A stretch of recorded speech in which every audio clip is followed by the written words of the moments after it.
You are now listening to the Artist King podcast, featuring interviews with professional artists, entrepreneurs, and art business educators.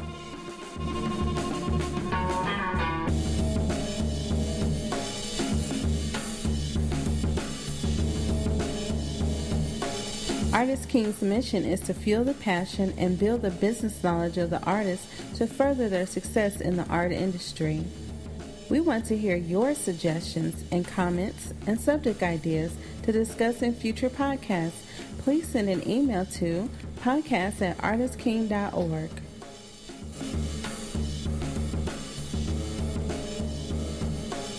Welcome to another edition of the Artist King podcast. My name is Daniel Flores, aka DTM, and I am your host. In this week's edition of the Artist King podcast, we welcome Milton Davis, owner of MVmedia, LLC, a micro-publishing company specializing in science fiction, fantasy, and sword and soul. MVmedia's mission is to provide speculative fiction books that represent people of color in a positive manner. Milton is the author of 8 novels, including his most recent, The Woman of the Woods and Amber and the Hidden City. He is co-editor of 4 anthologies: Griots, a sword and soul anthology; Griot, Sisters of the Spear, the Ki Khanga Anthology, and Steamfunk Anthology. Yeah, it has a exclamation point, so I had to say it. Steamfunk. All available at his website, www.mvmediaatl.com. You can also find Milton Davis on Twitter at The Griot, TheGriot. Now let's welcome Milton Davis in this week's Artist King podcast. Hello, Milton. How you doing? Doing all right. How you doing, man? I want to welcome you to the show, and I want to thank you for coming through. You're an awesome guy and a great writer, and inspiration to creative people, whether they write or draw. Thanks. Kind of hard to hear, but yeah. Hey, man, you put in that work. You're doing a lot of stuff, and that's good. I like that. I'm a practitioner of self-promotion. Mm-hmm. I've been that way all my life, partly because I'm a bragger. You know, Muhammad Ali is my hero, not because of the fighting, because he could brag. He was good at bragging, you know. And there's a way to brag where it sounds smart, not just like me. And so all my life I've been that way, and I like to hustle and sell stuff. I come from a family of merchants, and my mom sold stuff all her life. My grandparents owned stores in Mexico, and so that talk is the sell talk, you know, and a bragging talk, and with social media today, artists get out there and start. Some of them push their artwork, but a lot of artists are just there in social media, including like Facebook and stuff. Yeah, and they're your friends and you follow them, but they hardly have anything to say about their art.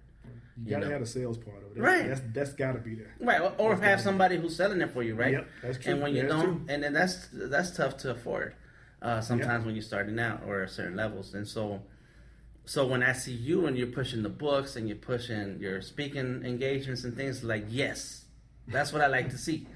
I like to see that because one thing is to have talent, another thing is to make it a business. Yeah. Well, see, the thing that helps me is that I did it before. You know, I've had my own business. I had it back in the 90s. I had my own business, and I work in an environment where we have to do that too. I'm a chemist.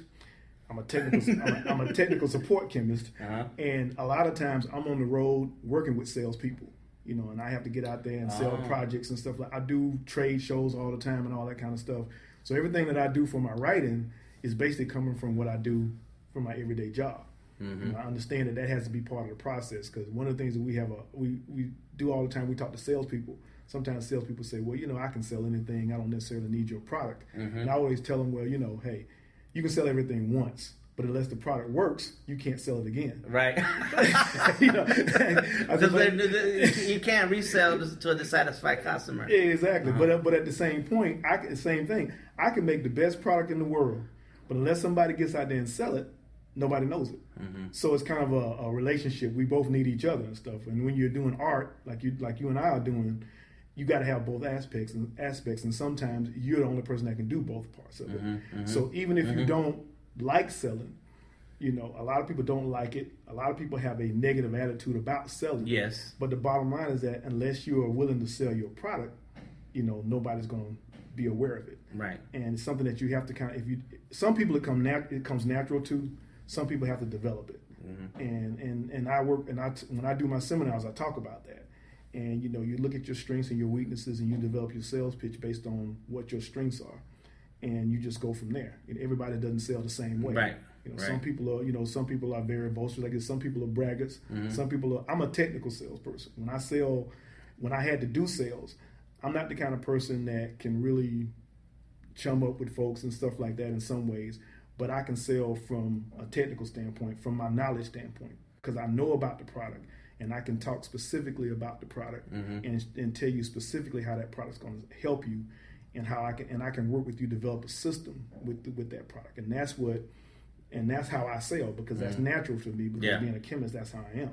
And when I sell, well, you keep saying this thing, chemist. I don't know if I've ever seen a chemist who's that outgoing and talkative and sells. But go ahead. Yeah, I get that a lot, but it is what it is. But from the art standpoint, what you learn is that, you know, people don't buy things for your reasons. They buy them for their own reasons. So what you try to figure out is that what's in it for them. What do they want out of my work? That's right. You know, what do they see in my work that's going to resonate with them? And that depends on the audience. For a person from the conscious community, the person is very Afrocentric. They see a lot of symbolism, a lot of I guess you say uplifting in my work. So when I'm in that crowd, that's what I concentrate on. When I'm at a place like Dragon Con, there may be somebody that just happens to just looking for something different, something that's a change from what they normally been reading, and they see my book or my stories as being that change, that difference for them and stuff. So when I'm talking to that group, I'm approaching it from a different aspect. But I think it's about paying attention, right, and figuring out what people want from your work, and then when you're talking to them, kind of concentrate on, because they're not buying it for you. I can't go to somebody and say, hey man, buy my work because you need to support me, and if you support me, that doesn't work. And that's one of the biggest messages that artists throw out there, and that's not it. No, that's not. I mean, it may work. I have had some people that have come up to me and bought a book from me and given me a $20 bill for a $10 book, and they'll say, keep the change, man, because I want to support you. Sure. You know, but those people are rare. You know, the bottom line is that when somebody buys my book, it's because they see something in that book that appeals to them. And that's why they're getting it. It has nothing to do with me. It's the fact that they see something in that book that they want to part with their money in order to have that book in their collection. And they rather have, you gotta get to that point where they rather have what you got to offer than the money they got in their pocket. There you go. Because, and I say this too, nobody needs what we do. Right. You know, that's very true. Yes. Yeah, somebody could go their whole life, never read one of my books, and basically their life won't change. So I have to give them a reason. To purchase what I have. There has to be something in it for them in order to buy it. And I tell a lot of people, that's what you have to look at when you're talking about selling books and art and anything. Yeah, you're right. One other thing you said was it's the hardest. The artist, the creative person, has to come up to that point to make that hard decision to sell themselves, to sell their work, to sell their body of work, and it's a hard decision to make when art has been a natural thing for you. You just do it. Yeah. And then you realize people make money off of this. Then you realize people want to buy what I got. and so you may make a seller too just because you've been asked.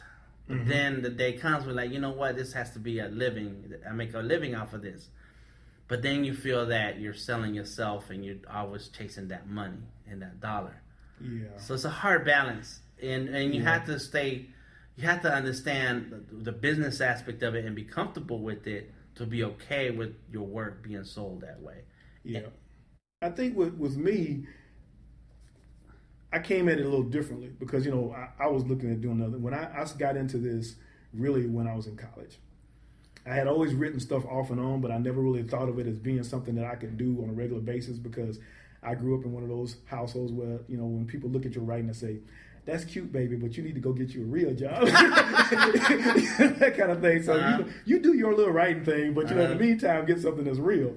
And so I never really thought, I tried it, but I never really thought about getting into it full time until I got into college. And one of my instructors was an English instructor, and I wrote an essay. And she called me to her office, and she said, why are you a chemistry major? I said, well, because it's a science and I can make money doing it. She said, well, you have a talent to write, and I think you should be writing.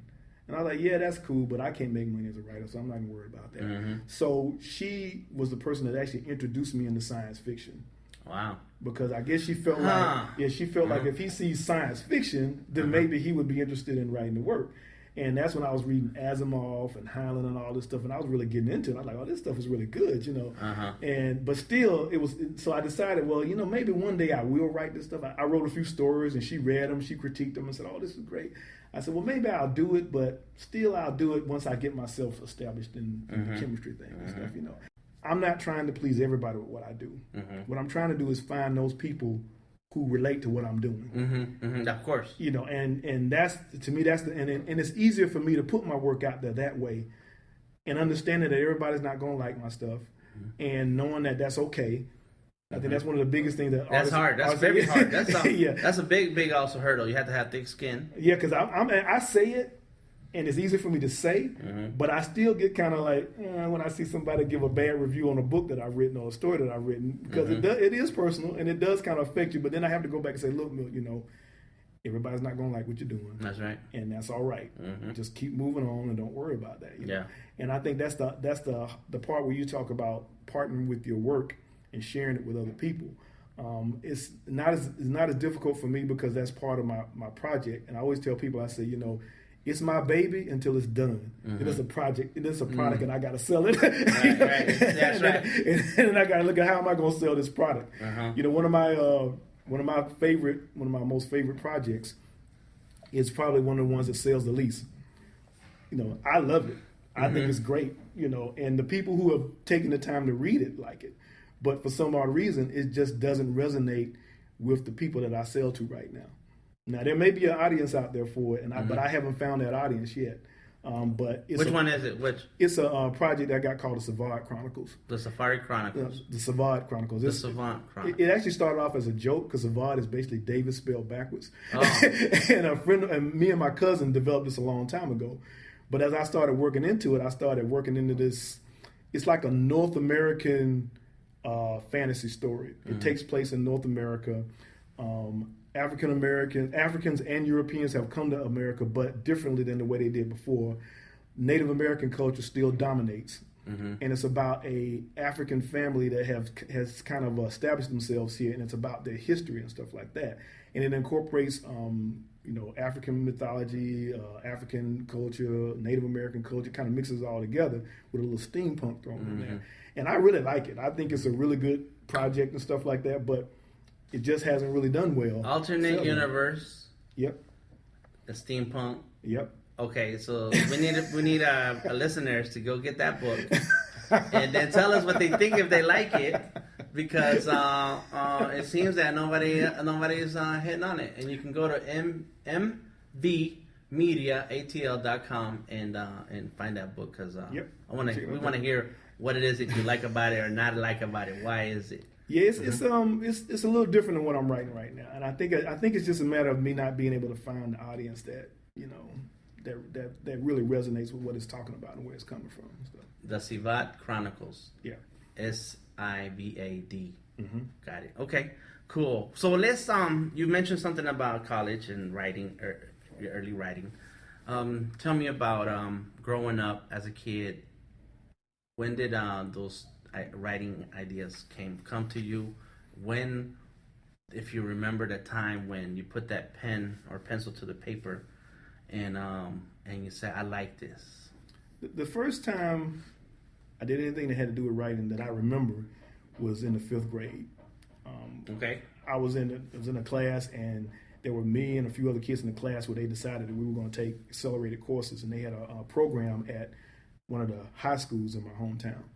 And we had to choose which course we wanted to take. Either it was going to be creative writing or it was going to be science. Oh. And For Two of the things you like. Exactly.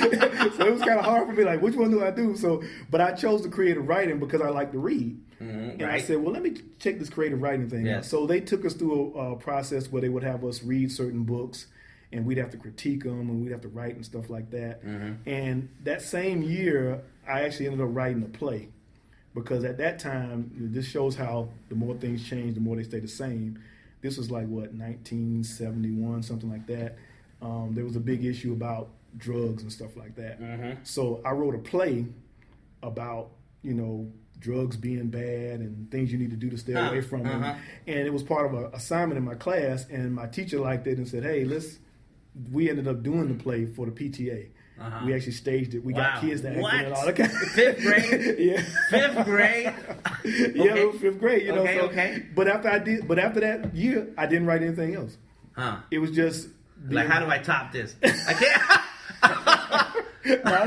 How do I? I just wrote a play in 5th grade. I can't do better than this. That's it. My life's over. I'm done.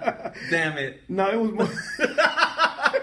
It was more like I was in the environment where it was encouraged, and after that year, I really didn't see myself in a situation again like that. With the teacher, so yeah, with the teachers trying to encourage him. That teacher, Miss Thomas, was probably one of the best teachers I had coming up. She was whenever she saw any of us having any kind of talent, she would encourage us to develop it and stuff like that. I love that. But after that year, I really didn't think about writing at all. I was really more into nonfiction, history, and stuff like that. I kind of got into fiction again because I got sick when I was in high school. I was out of school for about a week, and my sister was really into fiction, particularly fiction by black writers. And I'm laying in the bed, I'm knocked out, and she comes with a big pile of books and said, "Okay, here." And so this is the 70s, right? This is way back when. Yeah, read these books, So she had books by Langston Hughes and James Baldwin and all these people like that, County Cullen. And that was my first time really reading African American literature. And I was like, man, these books are really good. And in particular, James Baldwin. I really like James Baldwin because he had this particular way to write. I guess he called it an economy of writing. He didn't have to use a lot of words to say what he wanted to say. Right. And that stuck with me when I finally decided to start writing. That's the way I wanted to write. I wanted to be able to be efficient. I didn't want to be one of those people that wrote, took 3 pages to describe a tree. Got it. I wanted to be able to use the right words and describe it in the right way and to get the reader into it quickly like that. So that's where that came from. And it was after I graduated from college that I really decided to get serious about writing fiction.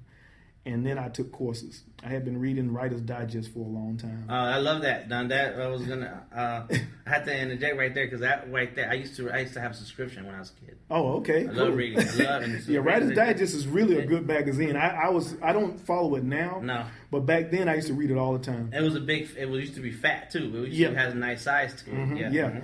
And they had a course that they had. It was a correspondence course for people who wanted to be writers. And once you finished the course, you had to enter your story into this Writer's Digest, Writers of the Future thing.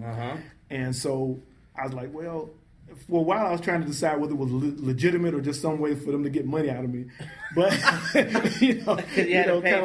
like the things in the comic book that said "draw Blinky," that kind of thing, So I took the course.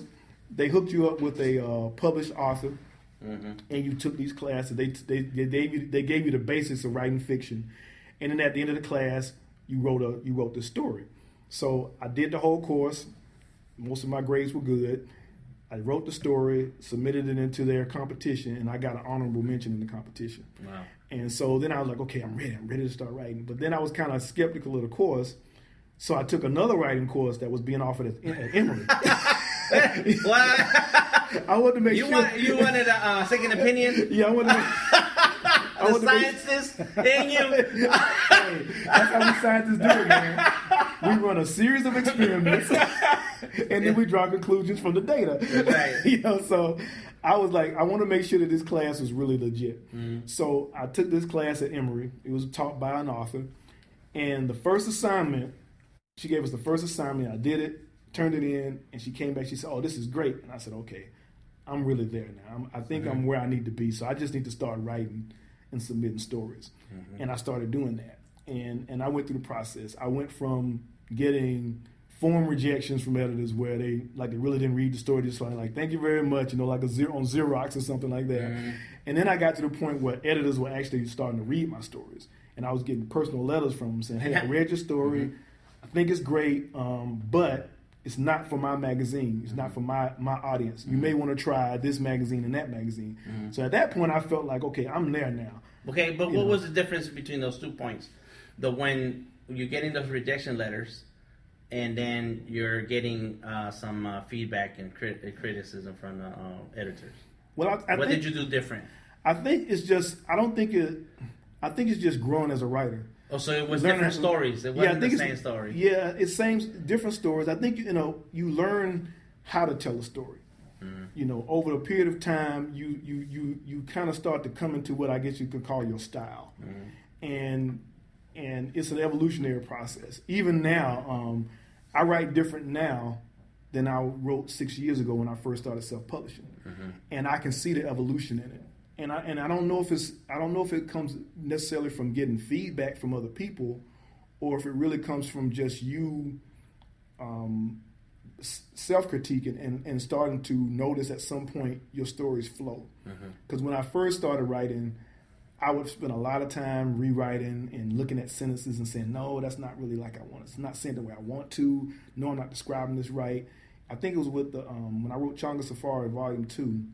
That was the first time that I found myself almost halfway through a book rereading it before I came to a point that I wasn't happy with.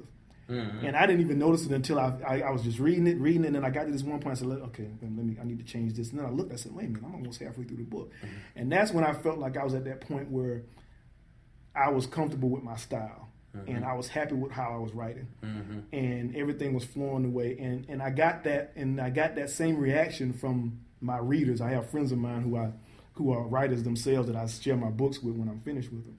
And they had the same reaction. All of them that read that particular book were like, man, you know how some of us are, man, you put your foot in that one. Started getting those kind of, they said, man, this is really, and that's when I realized, okay, not only do I feel like I'm there, the people who have read my books over the years feel like I've reached a point, And not saying that there's no room for improvement, because there always is. There's always things you want to do better. Yeah. But I felt like at this point, I'm at a point with my writing that I'm comfortable with it. Mm-hmm. And I can't really, it's hard to say, it's just more of being self-critical, being observant of what you're doing, and understanding and having taken courses in writing, understanding in a way how stories should be told, or the best way to tell stories that people are engaged in it, and just seeing at that point that you're close to being there, that you're comfortable with. It's even like playing an instrument. You start off playing it a certain way, and you know the fundamentals, but at some point you kind of start to master it, and you can feel that you're getting there just from your sound. Yeah. And how your fingers flow across it and stuff like that. You start to realize, okay, hey, I'm comfortable with this now. The same with art. You get to your style. You find your style. Mm-hmm. You create your style. You copy everything in the beginning. Everything is a copy. Yeah. You draw Batman and Spider-Man and stuff, and because we're old. I know I'm 40. You draw Fred Flintstone and Bugs Bunny. That's old stuff. But then you get to a point where, I'm going to do my thing. I got the fundamentals. Yeah, I understand what an arm's supposed to look like, how far eyes should be apart from each other and so on.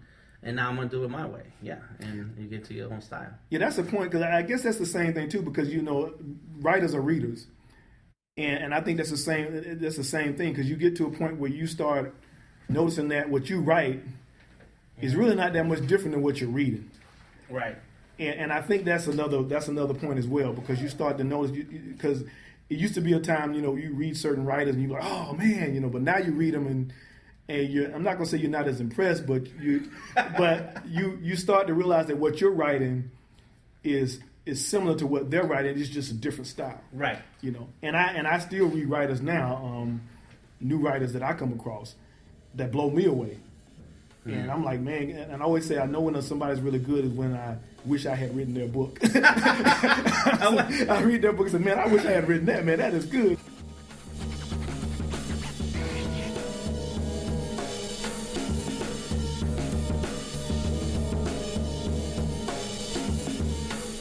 Artist King programming is made possible by Lucom.com, VelocityScreenprint.net, Binders Art Store, the law offices of Deborah Gonzalez Esquire, Burnaway, C4 Atlanta, Wanderroot, Atlanta Tech Village, and listeners like you.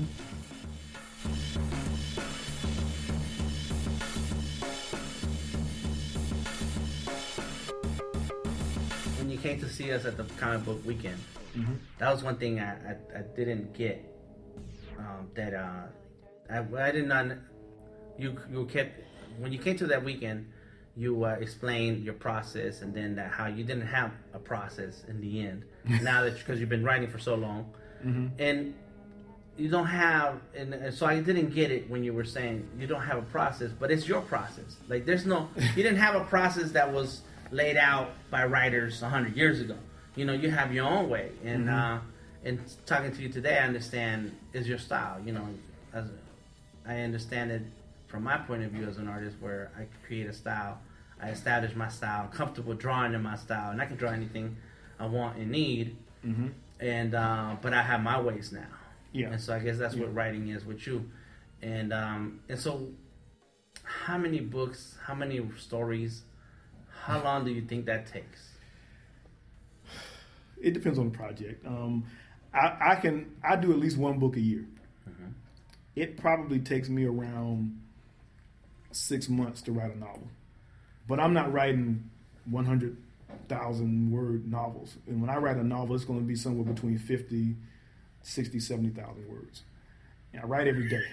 You know? I was about to ask how long as a novel, how long as a book, but that sounds like a lot of words. Well, to me, it needs to be at least 50,000 words for it to be a story that somebody wants to spend their time with and spend decent money on. Now, mainstream publishers like for books to be about 100,000 words, but I think it's because that's where their economies of scale are built on. Their profit margins and stuff are built on them producing a certain book of a certain size, so they can get so many printed, and it'll cost them X amount of dollars. And I think that's what that all comes down to. And you have to figure that into when you're producing your own books too. You have to figure, if I do a 500-page book, it's going to cost me so much to make that book.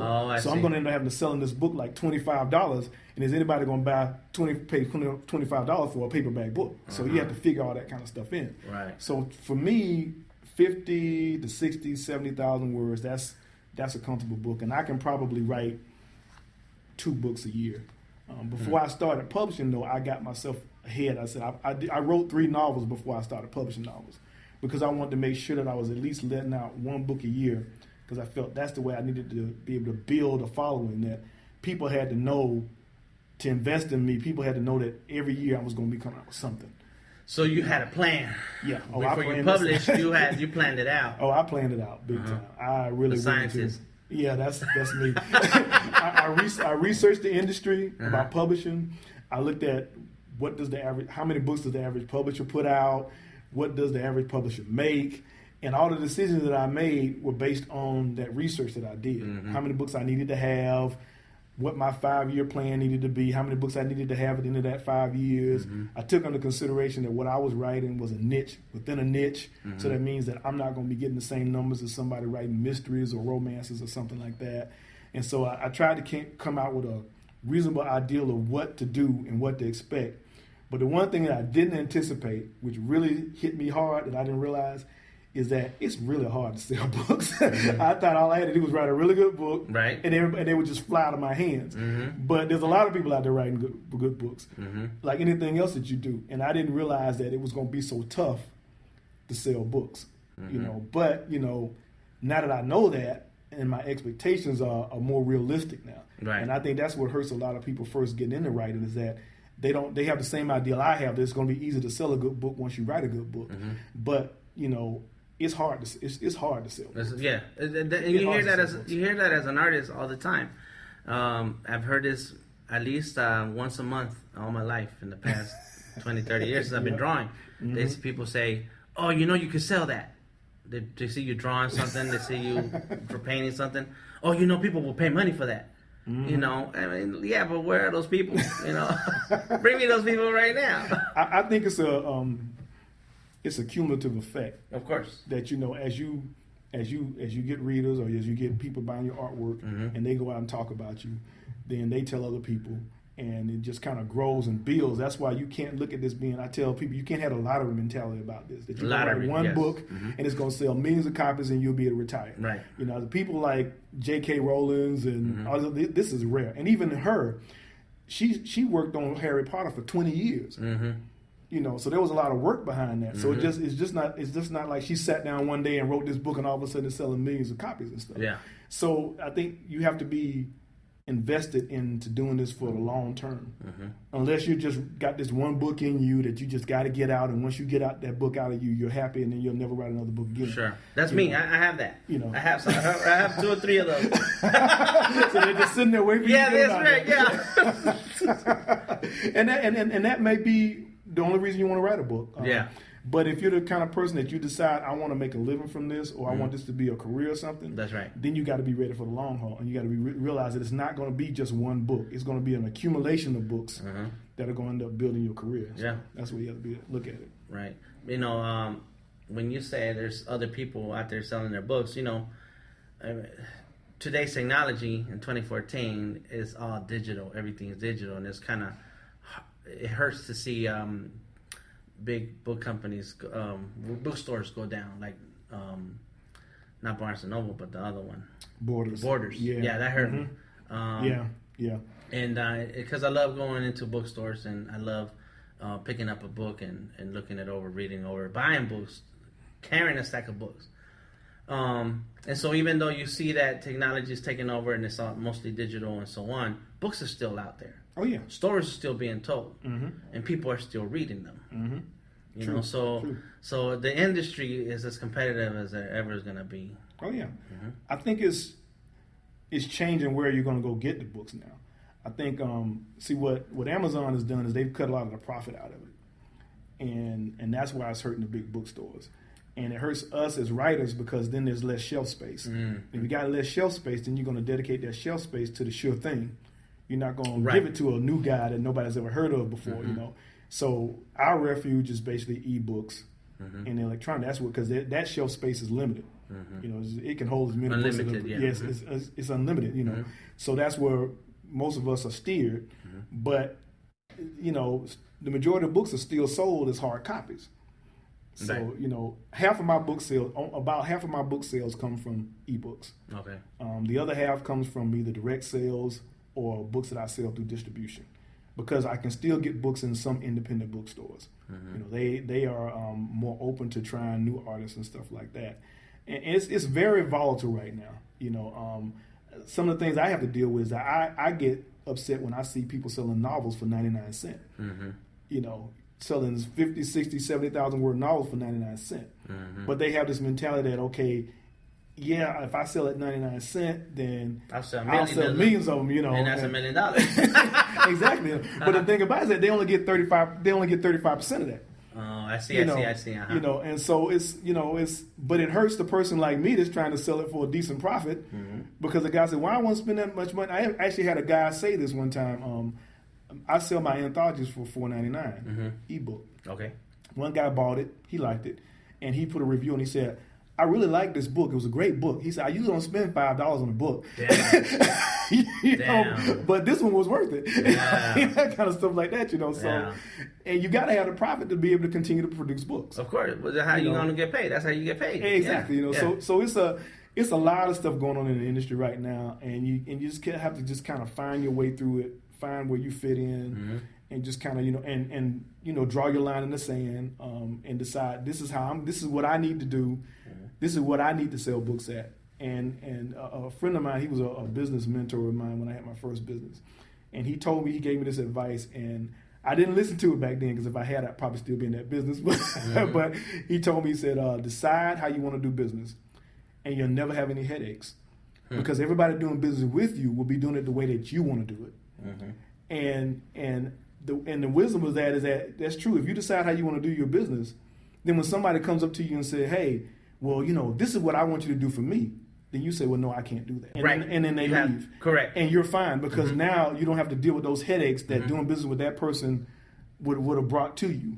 You know, but you have to you have to establish where you're going to stand firm at first. Exactly. And that's the business part. Yeah, exactly. You have to say, this is what I need to be able to sustain my business and to give me what I need to have for me to do this on a daily basis. Correct. And once you establish that, then you don't sway from that. That's your plan. Yeah, and you're gonna lose some people, but it's so like somebody told me, if you don't lose at least 10% of the people that come do business with you, then you're not doing it right. so you have to figure all that into the equation and stuff. Yep. How long did you have to write to get to the point where you had a story that you were ready, that you had those 3 stories ready to publish and sell? It took me 3 years. From the time that I decided I wanted to be published until I actually started publishing. I graduated college in 1983. I did not start publishing on my own until 2005 because I started taking the classes when I first got out of college, and me and my wife got married and stuff in the like 80s. that. Yeah, and then life got in the way, and I just got away from it. In the 90s, I kind of came back to it. I started doing research on African history and culture because that was when I decided I needed to know as much about African history as I knew about European history because I'm African American. Okay. I tell everybody I went to my African Renaissance. Then I was wearing kufis and I think everybody was in the 90s and all that, yeah. that kind of stuff like that, you know. And then I fell away from it again because I started my business in '95, and then I shut the business down, started working for the people I work for now. And in 2005, that's when I turned 45. I said, you know what? I probably got more years behind me than I got ahead of me. So what is it that I really said I always wanted to do and I've never done? And it was publish a book.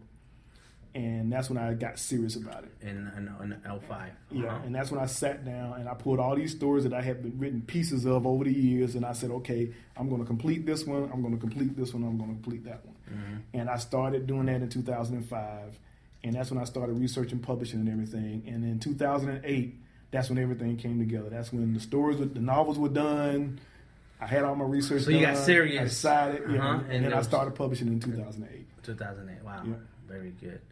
But all along, because you were 45, you have been writing for 40 years, on and off. Well, because fifth grade. Fifth grade is 8 years old. 8 years. 8 years to. Yeah, I've been writing off and on, and just starting stuff, putting it aside. And then I write something else, and say and then finish that. So I had a bunch of stuff I didn't have anything that was complete. Everything was just in bits and pieces, and then notebooks and all over the place. And in 2005, I just pulled all those notebooks out. I read over everything I had ever written over all those years, and there were certain stories that stood out. Sure. And I said, okay, these are the ones that I'm going to do. And it was so you had to literally commit. Yeah. I had to make that commitment and say, hey, this is what I'm going to do. And I decided I'm going to write every day. I decided I was going to self-publish. And I made goals. And set those goals. I said I want to have 10 books done in 5 years, and then I just went at. That's when I started going for it. Got it. So you started publishing in 2008, and how many of those books that you had planned out on publishing have you published so far? I've finished all of them except for one. Oh, 9. There's one book. Well, I've reached my 10 book goal. I actually reached that a year after I said it. I've got 10 books published out there now. Hard copies. I've actually got more. But it's only been 6 years since 2008. Yeah, it's been 6 years. Well, I want to have 10 books in 5 years. Oh, I see. So I've got I've got 11 paperbacks. And I've got actually about 13, 14 books in all, because I have a few books that I finished that are just in ebooks, haven't been in paperbacks yet. So I was able to reach my goal. I'll count those as published. Yeah, they're published too.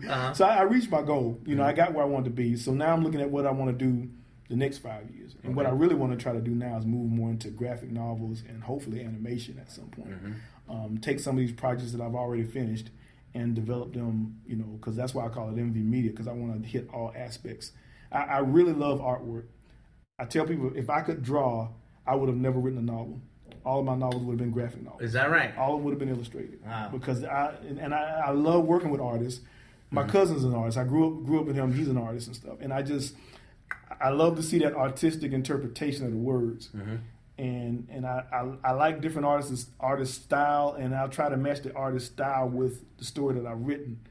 And I always want to, and I don't give them a lot of details because I don't want to. I want them to inject their style into my idea because I want to see how they evolve it and stuff like that. So I just say, read it and then take it where you think it should go. And if they need details, I give it to them, but I kind of stay away from it. But eventually, I want to see projects developed into artwork and stuff like that. And I still continue to write novels and stuff because it's it's what I do now. So right. Okay, I know we're running out of time. So next time I talk to you, because we'll have to do a part 2, is the inspiration, where you get that from, and because you're a big supporter of your culture. Oh yeah. And I know earlier we were just you were sharing with me what you'll see in futuristic stories, and what sci-fi is, and so on. And steampunk, you mentioned steampunk. So I think that's a whole conversation in itself, like a whole long one. Oh yeah. That's a deep one, right? That's right. But today I wanted to at least get out what parts did you in your life did you have to go through to get to this point, and I think the last question I want to ask you is, you're doing all this publishing and writing while you're still a day-to-day scientist and a day-to-day salesperson for your science, engineering science stuff that you do as a regular job, 9 to 5, Monday through Friday. Yep. So it's possible to have your career while holding down a full-time job. I think so. I think it's managing your time. Because I talk to a lot of writers and they say, well, how do you find the time? I said, think about it. I said, think about how much time you spend watching television. Yes. Just sitting there looking at television. And think about how much of that time you're actually just sitting there just trying to look for something to write. Just looking for something to watch. I said, if you take 1 hour of your day, 1 hour of that time with channel surfing and dedicate it to writing, you'll be surprised about how much you can get done. Yeah. And my thing is a page a day. If you write a page a day, that's 365 pages after a year. Wow. That's a novel. That's a novel right there. If you're a screenwriter, if you write a page a day, every 3 months you got a screenplay because most screenplays are 90 pages. So when you break it down like that and you dedicate that time to it, you'll be surprised how much you can get done, and even in a small amount of time. I write my page a day. I usually write in 30 minutes every morning when I get up. I spend 30 minutes in the morning writing, and when I come home, I spend at least 30 minutes or an hour editing or doing something like that. And when you do that, and on the weekends I spend a little longer because I got more time. But then again, I'm older. My kids are grown. I don't have those distractions like people. I'm saying that responsibilities and stuff like other people have. But but to me, you just have to. Everybody wastes a certain amount of time every day. If you can just take some of that time and dedicate it to something, if you're really passionate about it and you really want to get it done, if you just take that small amount of time a day and dedicate it to doing that what you're passionate about, you can get it done. That's why I see it. Right. I think I'm going to count that as your message to all the up-and-coming writers. People who want to grow up to be like you. Like, what do you have to say to them? I just say, follow your passion and be, and if it's your passion, be serious about it. Focus that time on it. Focus. That's a big word. Yeah, focus that time on it. Very good. Okay, so Milton Davis, MV, the letter M, the letter V. What's that stand for? And MVmedia. That's Milton and Vicky. Me and my wife. Vicky. Vicky's my wife. It's a partnership. Yep. She handles she does a lot of presentations with me. Usually when I'm talking, if people are trying to buy books during that time, she handles that kind of stuff. Sometimes she reminds me of stuff that I forget to talk about because she's been to all of my presentations and stuff like that. She's a support. I couldn't do it. If she wasn't there with me, I couldn't do it with me. It's to have her there to be able to handle stuff like that and support. Yeah. That's a big part of it. So. Oh yeah, I have my wife same way. Me and my wife. Yeah, it's a partnership. She reminds me of things I forget. She keeps me on task. Because I'm very creative. I'm out wilding out, thinking of stuff, drawing stuff, painting stuff. I'll commit to stuff. Yeah. So okay. So tell us your web address and your Twitter. Okay, the web address is www.mvmediaatl.com. I have all my books on sale there. I also do Amazon and Barnes and Noble. And Nook, but that's my headquarters right there.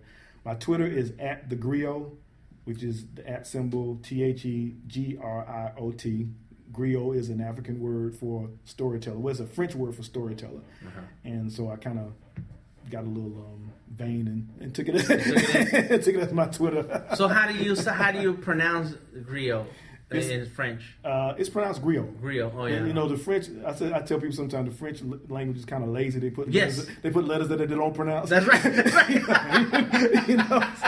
So you got that T there. Yeah. But it's not really pronounced. Nobody pronounce So the Griot. Yeah, it's called Griot. Yeah. Cool. So this is Daniel Flores with Artist King Podcast. Thanking Milton Davis for his time, for the knowledge, and please support the arts. And check out MVmediaatl.com. Check out the books, and you will be very, very well pleased with the type of storytelling that Milton has. I really love it, and I appreciate you. Thanks for having me, man. If you're enjoying the Artist King podcast, then please consider leaving a shout out on iTunes, Spreaker.com, or StitchRadio.com under Artist King. For more information on the subjects discussed in the Artist King podcast, please visit www.artistking.org.